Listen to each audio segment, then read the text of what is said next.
Subscribe பட்டனை அமுக்குங்க, bell பட்டனை அமுக்குங்க. வாழ்க வளமுடன். இப்படிக்கு பாட்டி வைத்தியம். வணக்கம்ப்பா, உங்க பாட்டி பேசுறேன். இப்ப கேள்வி பதிலுக்கான பதில நான் சொல்றேன், கேட்டுக்குங்க. பிசிஓடிக்கு ரெமெடி கேட்டிருக்காங்க நித்யாங்கிறவங்க. பிசிஓடி இப்ப நம்ம சாப்பாட்டு முறையில தான்ப்பா இருக்கு. நம்ம பிறந்ததுல இருந்து வளர்றதுல இருந்து பெற்றோர்கள் வளர்க்கறதுல இருந்து அந்த பொண்ணு பெரிய பொண்ணானா அதுக்கு வேணுங்கிற சாப்பாடு வசதியெல்லாம் செஞ்சு கொடுத்துருக்கணும். அதெல்லாம் அந்த பசங்க ஒழுங்காக சாப்பிட்ருக்கணும். இப்படியெல்லாம் இருந்தால் இந்த பிரச்சனை வராது. அந்த பெரிய பொண்ணாகிற டயத்தில் நல்லா கவனிக்கணும்.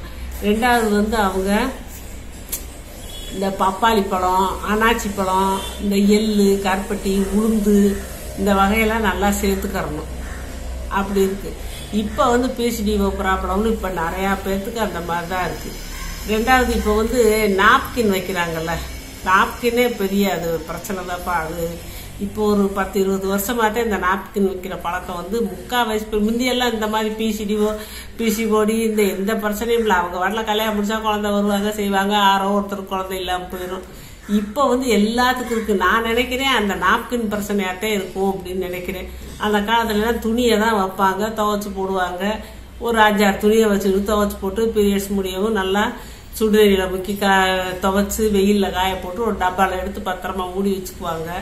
அவங்க அதை யூஸ் பண்ணிட்டு 6 மாதம் கழிச்சு அதை எரிச்சிருவாங்க அந்த துணியை. அப்பெல்லாம் அந்த பிரச்சனை வரலப்பா. இப்போ நாப்கின்ல என்னத்தை போட்டு செய்கிறாங்களோ என்னமோ தெரியல, அந்த மாதிரி வருது. அது ஆரம்பத்துலேருந்தே நம்ம குழந்தைய பெரிய பொண்ணானவுடனே அந்த பழக்கத்தை மாற்றி வந்தால் நல்லது. இப்போ நீங்கள் இந்த கலர்ச்சி காயின்னு இருக்குது, நாட்டு மருந்து கடையில் விற்கும். ஒரு 50 காய் வாங்கிக்கோங்க. 50 காயில் ஒரு காய் எடுத்து உடைச்சோம்னா உள்ள ஒரு பருப்பு இருக்கும். அந்த பருப்பும் 5 மிளகு அதை எடுத்து இடிக்கிற உரலை போட்டு இடித்து தூள் பண்ணிக்கோங்க. அதை வாயில் போட்டுட்டு காலையில் வெறும் வயிற்றுல மோர் குடிச்சிருங்க. இப்படியே ஒரு 48 நாளைக்கு குடிக்கணும்ப்பா. 50 கூட குடிங்கப்பா, அது சரியாக வரும். ஆனால் நீங்கள் பேலன்ஸ் டயட் சாப்பிடணும், எல்லாமே சாப்பிடணும். முருங்கைக்கீரை வாரத்துக்கு 3 தடவை சாப்பிடணும். இந்த எள்ளை வறுத்து வச்சுட்டு எள்ளும் கருப்பட்டியும் அந்த வறுத்தையில் லேசாக உடச்சி விட்டு அந்த கருப்பட்டியை போட்டு பிசைஞ்சு வச்சுக்கணும் ஒரு டப்பாவில். 100 கூட வாங்கி இது பண்ணிக்கணும். 100 கருப்பட்டி, 100 வெல்லம், 100 எள்ளு கருப்பெல்லாம் வறுத்து லேசாக மிக்சியில் ஓட்டிக்கணும். இந்த கருப்பை தட்டி டப்பாவில் வச்சுட்டு போக்குவரத்து நம்ம சாப்பிட்டுக்கிட்டே இருந்தீங்கன்னா உங்களுக்கு எந்த பிரச்சனையும் வராது. கர்ப்பப்பை பிரச்சனை, அனாச்சி பழம், இந்த பப்பாளி பழம் இதெல்லாம் நல்லா சேர்த்துக்கோங்க. முருங்கைக்கீரை சேர்த்துக்கோங்க. முருங்கைக்காய் நல்லா டெய்லி கூட உணவுல சேர்த்துக்கோங்க. கொஞ்சம் கொஞ்சமாக மாறிடும். ஆனால் எண்ணெய் தேய்ச்சி வாரத்துக்கு 2 தடவை குளிங்கப்பா. உடம்பெல்லாம் தேய்ச்சி கொஞ்சம் வெயில்லையும் நீங்கள் நிற்கணும். இப்படிலாம் இருந்தால் இந்த பிரச்சனை கொஞ்சம் கொஞ்சமாக சரியாகும்ப்பா. நீங்கள் சமைச்சுதான்ப்பா சாப்பிடணும், வெளியெல்லாம் வாங்கி சாப்பிடாதீங்கப்பா. வினோத்குமாருங்கிறவர் கேட்டிருக்காரு, தோல் அவருக்கு வறட்சியாக இருக்கான், அதுக்கு என்ன செய்யுதுன்னு கேட்டிருக்காங்க. தோல் வறட்சியாக இருந்தாப்பா நீங்கள் நல்ல தண்ணி தான்ப்பா உடம்புக்கு. நம்ம ரத்தத்தில் தண்ணி தான் ஜாஸ்தி. அந்த தண்ணி வற்றி போச்சுனாலும் தோல் வற்றும். ரெண்டாவது தோல் வறண்டு போயிடும். ரெண்டாவது இந்த நெய் இந்த மாதிரிலாம் சாப்பாட்டில் சேர்த்துக்கோங்க. நீங்கள் வாரத்துக்கு 2 தடவை எண்ணெயை கை கால் முகம் எல்லாம் உடம்பெல்லாம் கூட தேய்ச்சி குளிங்க. அந்த தோலில் அந்த எண்ணெய் பசை இருந்துக்கிட்டே இருக்கும். அப்புறம் இந்த வெண்ணெய், பாலாடை இதெல்லாம் போட்டு ஆட்டி மிக்சியில் போட்டு உடச்சி கொஞ்சம் ஒரு ஓட்டி கொஞ்சம் பாதாம் ஆயிலையும் அதை ஊற்றி குழப்பி கை கால் உடம்பெல்லாம் பூசி முகமெல்லாம் பூசி ஒரு 1/2 மணி நேரம் கழிச்சு நீங்கள் ஏதோ கடலமாவோ சீயக்காயோ போட்டு குளிங்க. அது அப்புறம் மூடமான உங்களுக்கு சாயந்தரம் படுக்க போகிறப்ப கூட வீட்டுக்கு வெளியே போகாமல் இருக்கப்போ லேசாக ஒரு சொட்டு எண்ணெயை தேங்காய் எண்ணெய் ஊற்றி நல்லா தேய்ச்சி கை கால் உடம்பெல்லாம் தேய்ங்க. எண்ணெய் பசை வரும். நீங்கள் வேர்க்கடலை, நெய் இந்த மாதிரி சேர்த்துக்கோங்கப்பா. உடம்புல அந்த எண்ணெய் பசை இருந்துக்கிட்டு இருக்கும்.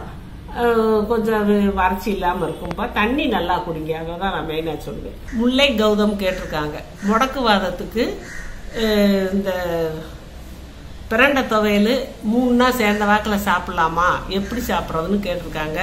3 நாள் சேர்ந்த வாக்கில் சாப்பிடக்கூடாதுப்பா. பிரண்டை துவையல் வயிற்றை அப்செட் பண்ணிடும். அதனால நம்ம என்ன செய்யணும், வாரத்துக்கு 2 நாள் சாப்பிடுங்க. வாரத்துக்கு 2 நாள் சாப்பிடுங்க. அப்புறமேலு மாதத்துக்கு 2 நாள் சாப்பிடுங்க. எப்படியாவது நல்லா ஆன பிறகு நீங்கள் மாதத்துக்கு 2 நாள் சாப்பிடுங்க. ஆனால் முடக்குவாதம் இருக்கவங்களுக்கு சட்டுன்னு தீராது. நீங்கள் வாரம் 2 தடவை 1 தடவை இப்படி சேர்த்துக்கலாம். ஆரா சபீதாங்கிறவங்க கேட்டிருக்காங்க, பல்பொடிக்கு வந்து எங்களுக்கு மா இலை இல்லை, கொய்யா இலை இருக்குது, அதை சேர்க்கலாமான்னு. சேர்க்கலாம்ப்பா. 2 இலை இருந்தால் 2 இலையும் சேர்த்துக்கலாம். மா இலையும் சேர்த்துக்கலாம், கொய்யா இலையும் கொஞ்சம் கொஞ்சம் சேர்த்துக்கலாம். மா இலை இல்லைன்னா கொய்யா இலையை சேர்த்துக்கலாம். கொய்யா இலையிலேயே அந்த மா இலையில் இருக்கிறதுக்கு துவர்ப்பக்காட்டில் ஜாஸ்தி தான் இருக்குது. நல்லது தான், கிடச்சா சேர்த்துக்கோங்க. முகமது ராப்பிங்கிறவங்க கேட்டிருக்காங்கப்பா, ஹேர் ஆயில் தயார் பண்ணி நான் யூடியூப்பில் போட்டிருக்கேன், அதை பார்த்து கேட்டிருக்காங்க. அது தேங்காய் எண்ணெயில் செஞ்சீங்களா அப்படின்னு கேட்டிருக்காங்க. அப்புறம் அதில் மில்க் ஊற்றுனீங்களான்னு கேட்டிருக்காங்க. தேங்காய் எண்ணெயில் நான் செய்யலப்பா, நான் நல்லெண்ணெயில் தான் செஞ்சேன். நல்லெண்ணெய் வந்து குளிர்ச்சி வந்து வெயில் காலத்தில் நல்லெண்ணெயில் நம்ம செஞ்சுக்கலாம். இதே குளிர்காலம் அப்படிங்கிற டயத்தில் நம்ம தேங்காய் எண்ணெயில் கூட நம்ம காய்ச்சி வச்சுக்கலாம்ப்பா. அன்னைக்கு நான் காய்ச்சல வந்து நல்லெண்ணெய் மில்க்கும் ஊற்றி தான் காய்ச்சிருக்கேன். மில்க் ஊற்றலாம், அது கொதிச்சு அது ஆவியாக போயிடும். எண்ணெயில் கொதிக்கும் போது ஆவியாக போயிடும், அதோட சத்து தான் உள்ளே இறங்கும். ஆனால் மில்க்கும் நான் ஊற்றிருக்கேன். துபாயில் நான் கீதல் மல்லிகாங்கிறவங்க கேட்டிருக்காங்கப்பா, துபாயில் நான் இருக்கேன், நீங்கள் பல்பொடி எனக்கு சேல் பண்ண முடியுமா அப்படின்னு கேட்டிருக்காங்க. இன்னும் அந்த முயற்சி இன்னும் எடுக்கலப்பா. அடுத்து கூடிய சீக்கிரத்தில் அதுக்கான ஏற்பாடு பண்ணி நான் செய்ய சொல்றேன். இந்த நிறைய பேர் கேட்குறாங்கப்பா, பல்பொடி, இந்த சளிப்பொடி, மற்ற பொடி எல்லாம், இந்த காபி பொடி எல்லாம் நிறைய கேட்குறாங்க. இன்னும் அதுக்கான ப்ராசஸ் இன்னும் நாங்கள் ரெடி பண்ணலை. பண்ணுனா கட்டாயம் உங்களுக்கு நாங்கள் தகவல் சொல்கிறோம்ப்பா. மாஸ்டர் நசீப்புங்கிறவங்க வாட்ஸ்அப்பை ஏன் பிளாக் பண்ணீங்கன்னு கேட்குறாங்க. ஒன்று நான் பிளாக் பண்ணலப்பா. பிரியா கேட்டிருக்காங்க, என்னை பேத்தியா ஏற்றுக்கங்க பாட்டி, நீங்கள் ஒரு புக்கு போடுங்க பாட்டி அப்படின்னு கேட்டிருக்காங்க. உன்னை பேத்தியா ஏற்றுக்கிறேப்பா, எனக்கு எத்தனை பூராமே பேரன் பேத்தியதாப்பா, அதனால நான் ஒன்றும் வித்தியாசமாக இருக்கேன், நீ என் பேத்தியாவே நீ இருந்துக்க. புக்கு போட சொல்லியிருக்கப்பா, கொஞ்சம் யோசனை பண்ணி இன்னும் அந்த ஐடியாவெல்லாம் நீ சொல்லவும் கூட எனக்கு ஒரு ஐடியா வருது, அடுத்து நான் போடுறேப்பா. உபாதேவி செந்தில்குமார் கேட்டிருக்காங்க, சீயக்காய் தயாரிக்கும் முறையை செஞ்சு காட்டுங்கன்னு. வெயில் இன்னும் கொஞ்சம் சுள்ளுன்னு அடிக்கட்டும்ப்பா, இன்னும் மோடம் போட்டுக்கிட்டு செஞ்சுக்கிட்டு இருக்கு. சுள்ளுன்னு வெயில் அடிக்கல, காய வச்சா நல்லா மொறுன்னு காஞ்சது சீயக்காய். நான் வெயில் நல்லா வரவும் உங்களுக்கு நான் போட்டு காட்டுறேன்.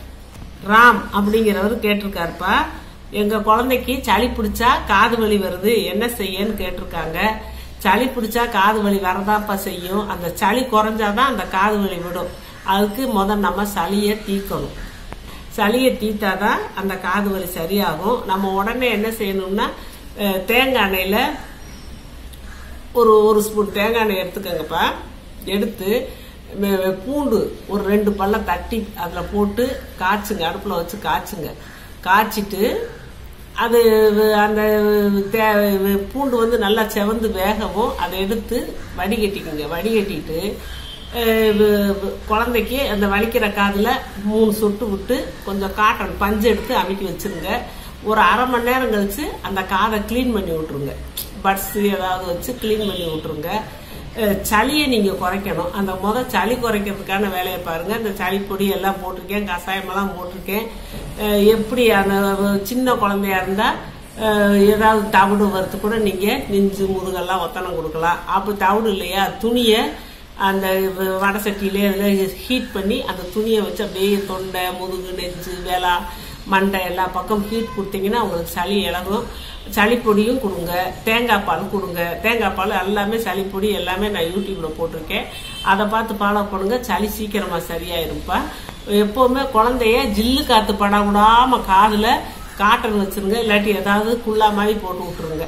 அப்ப அதுங்களுக்கு சளி பிடிக்கிறதும் குறையும், காது வலியும் குறையும். கலைச்செல்விங்கிறவங்க கேட்டிருக்காங்க, கடுக்கா பொடி சாப்பிட்டா சளி பிடிக்குமான்னு. அதெல்லாம் பிடிக்காதுப்பா.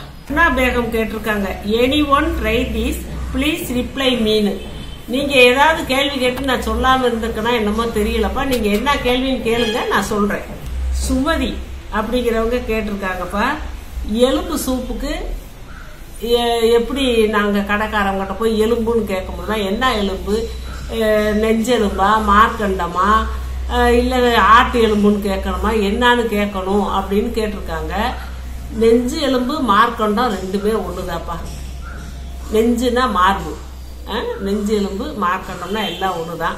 சாதாரண எலும்பு இருக்கு, நீங்கள் நெஞ்சு எலும்பு வேணால் கொஞ்சம் கொழுப்பாக இருக்கும். அப்படி கொழுப்போட சாப்பிட்டா நல்லது உங்களுக்கு தேவை அப்படின்னா நீங்கள் நெஞ்செலும்பு வாங்கிக்கோங்க. அப்படி இல்லைன்னா சாதாரண ஆட்டு எலும்பு கேளுங்க. அவங்க அந்த அதில் ஒட்டியிருக்க கறியெல்லாம் எடுத்துட்டு எலும்பாக வெட்டி கொடுப்பாங்க. கடைக்காரங்கிட்ட அப்படி போய் கேளுங்க. அப்துல் காஃப்ங்கிறவங்க கேட்டிருக்காங்க, இந்த சகல நோய்க்கான பொடி கரிஞ்சீரகம், வெந்தயம், ஓமம் போட்டு செஞ்ச பொடியை எந்த நேரம் சாப்பிடலான்னு கேட்டிருக்காங்க. எல்லா வேலையை முடிச்சுட்டு சாப்பிட்டுட்டு நைட் படுக்க போகும்போது ஒரு ஸ்பூன் எடுத்து வாயில போட்டு சுடுதண்ணியை குடிச்சிட்டு படுத்துருங்கப்பா. நபிசா கேட்டிருக்காங்கப்பா, உளுந்தங்கஞ்சியை நீங்க தோலோட போட்டு உளுந்தங்கஞ்சி வைக்கிறீங்க, தோல் உளுந்த போட்டு, அப்ப அந்த தோல் உளுந்து வந்து ஒன்றும் செய்யாதா, கஷ்டமா இருக்காதா சாப்பிடன்னு கேட்டிருக்காங்க. அதெல்லாம் நல்லா வெந்து இதாயிருப்பா, அதெல்லாம் நீங்க நல்லா சாப்பிடலாம். தோல்ல தான் சத்து, அதனாலதான் நாங்க தோல் உளுந்துல கஞ்சி செஞ்சு காட்டினேன். 4 மாசம் பேபிக்கு லிப்ஸ் வந்து கருப்பா இருக்குது, அது கலர் ஆகணும்னா என்ன செய்யணும்னு கேக்குறாங்க. 4 மாசத்து ஒருவேளை பேபி வந்து ரொம்ப கருப்பா இருந்தா லிப்ஸ் கருப்பா இருக்கும். அப்படி இல்ல பேபி அவ்வளவுலாம் கருப்பு கிடையாது, லிப்ஸ் தான் கருப்பா இருக்கு அப்படின்னா நீங்க ஒவ்வொரு தடவையும் பேபிக்கு தாய்ப்பால் குடுக்குறீங்க, தாய்ப்பாலோ ஏதோ குடுக்குறீங்கல்ல, கொடுத்த உடனே நீங்க ஒரு ஈர துணியை வச்சு அந்த லிப்ஸை தொடச்சு விட்டுறணும்ப்பா. ஒவ்வொரு தடவையும் தொடச்சு விடணும். அது அப்படியே இருக்கிறதா நிறம் கருத்து போகுது. பிரியங்கா சிவகுமார் கேட்டிருக்காங்க, மூட்டு வாரத்திற்கு நீங்க இது திருக்கடுகு சூரணம் சாப்பிடலான்னு சொல்லியிருக்கீங்க. அதை சுடுதண்ணியில குடிக்கணுமா பச்சை தண்ணியில குடிக்கணுமா? எங்க அம்மா வந்து அலோபதி மெடிசன் எடுத்துக்கிட்டு இருக்காங்க, எடுத்தாலும் இதை சாப்பிடலாமா அப்படின்னு கேட்டிருக்காங்க. திரிக்கடுகுன்னா என்னப்பா, சுக்கு, மிளகு, திப்பிலிப்பா. இது வந்து உணவு மாதிரி தான், அது வந்து உடம்பு நோயை சரி பண்ணுது. இதனால ஒன்றும் பத்தியமோ ஏதோ கிடையாது. அது அலோபதி சாப்பிட்டா இது சாப்பிடக்கூடாது இல்லை. அலோபதி நீங்க பாட்டுல சாப்பிட்றனா சாப்பிட்டுக்கோங்க, இதையும் நீங்க சாப்பிட்டுக்கலாம். சப்ஸ்கிரைப் பட்டனை அமுக்குங்க, பெல்லு பட்டனை அமுக்குங்க. வாழ்க வளமுடன். இப்படிக்கு பாட்டி வைத்தியம்.